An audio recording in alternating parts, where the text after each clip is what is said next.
What's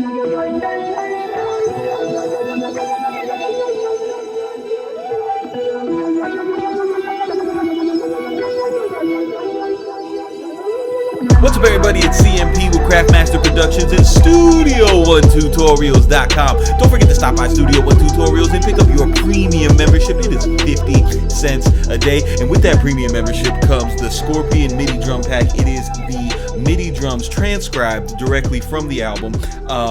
You guys that are already members to the site, go ahead and stop by, click on the download tabs, jump into Dropbox, go ahead and get that. On top of that, for you guys that have never been subscribed to the site, along with the Scorpion MIDI drums, I also have the Without Warning MIDI drums in there, and I also have the views from the 6 drums in there. And I will be, I think I'm gonna start doing an album a month, guys. I think an album a month. I'm just gonna transcribe the drums from you and for you and put them in there so you guys can, do whatever you want with those. But they're great learning tools, by the way, too. I learn something every time I make those packs. That's kind of like the main reason why I'm doing them. And anyway, this video is about what I learned from transcribing those drums. So couple notes before I get into any piano roll gangsterism here. The songs, every song except for Sandra's Rose, right, because that was more of a that was a more East Coast style drums. Every song except for Sandra's Rose, there was a couple things that I really noticed. One was the hi-hats, right?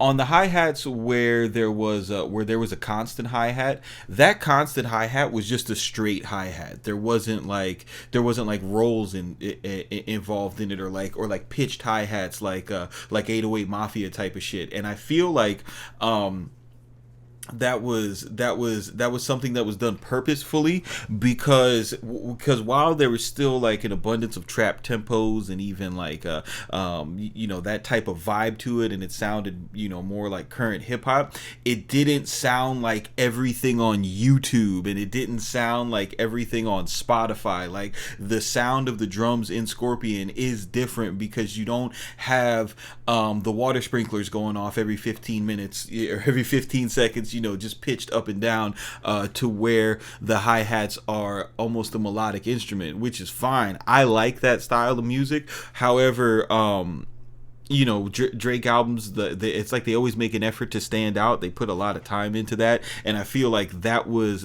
intentionally done. The hi-hats are way more mellowed out. On the songs that do have hi-hat rolls, it isn't a constant hi-hat. It'll be a 16-note roll that occurs here and there. Also, they really stayed away from the 808 slides on this project. There wasn't a lot of that.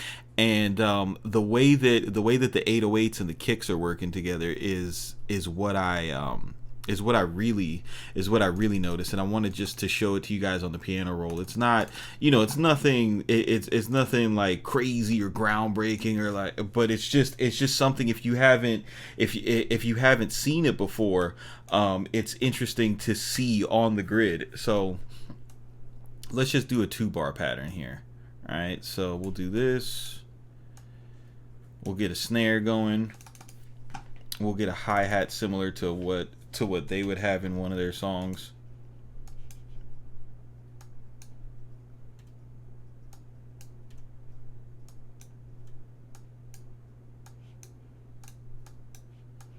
And it was crazy because, like, me, whenever I do a straight hi-hat, I have to put like some velocity changes in it, but their shit was just straight full on.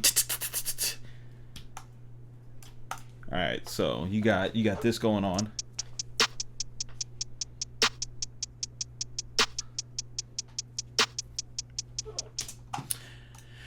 All right, and then you'd have your 808, right? But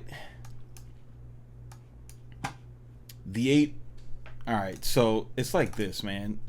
They were doing stuff like this.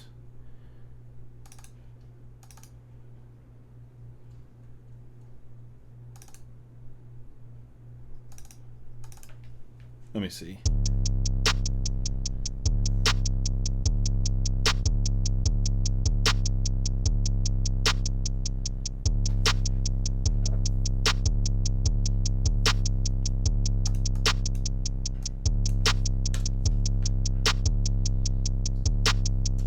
So it would be really spaced out. Whereas typically, you know, when you're making a trap beat, you would do your kicks and your 808s kind of follow the same. I mean, even any typical, this is like starter bassline vibes, like the kick and the 808 match, right?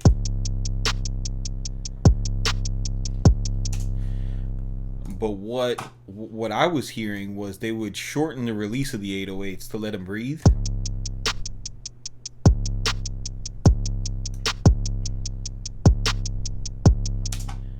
But for the kicks on the kick track, they would still add other kicks.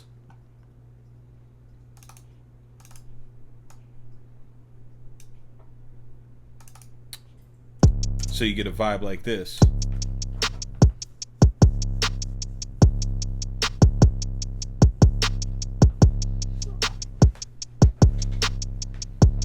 And this is actually a horrible kick for this example. You want to go with like a more bottom. Let me see. I know exactly what kick to use too.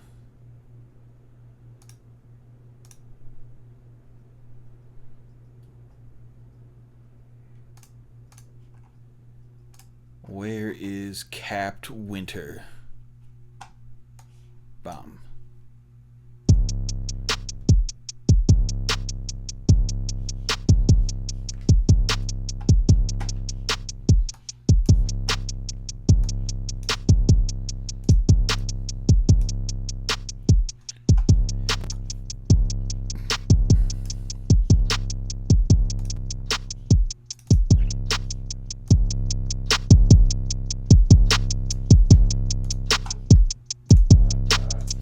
Then you know then below it, obviously to make up for the rhythm that was you know, that was kind of being lost in the and not having those hi-hat rolls and stuff like that. It was real heavy on that accent snare, right?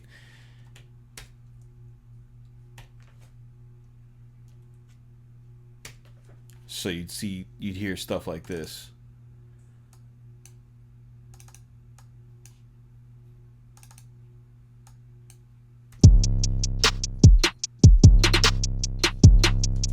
And then this would be pushed way in the back.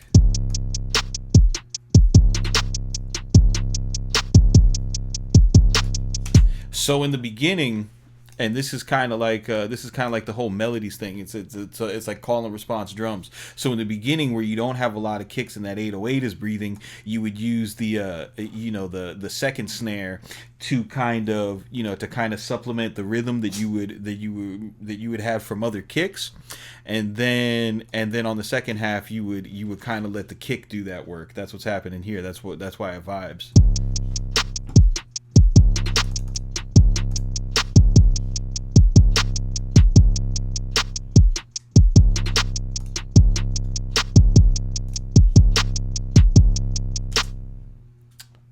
On the open spaces, drop an open hi-hat. So you get that boom, tss, cock.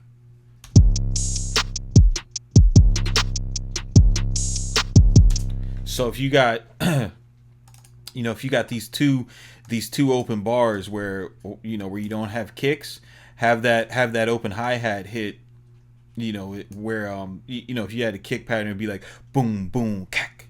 So instead of boom boom cack, it's boom tss, cack. So you still get that same vibe, you still get the same rhythm, but you're using different percussion to carry it.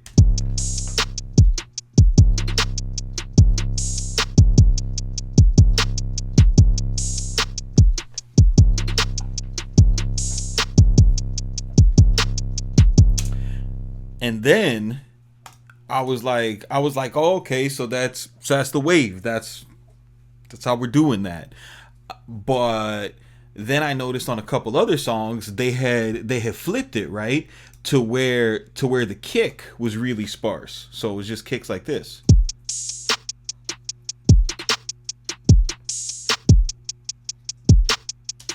But the 808s would be busy as hell.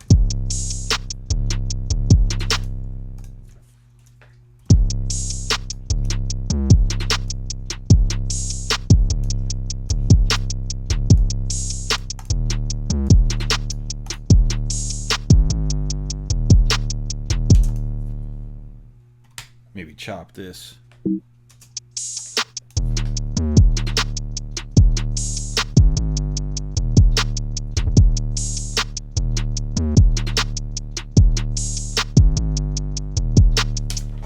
Each and when you pay attention to each of those approaches, they both have with the low end, they both add a different character to the low end. And one thing, if you're gonna want to pull this off, and you're gonna want to pull it off well, and I was actually listening to it, and I was wondering why they didn't do this, but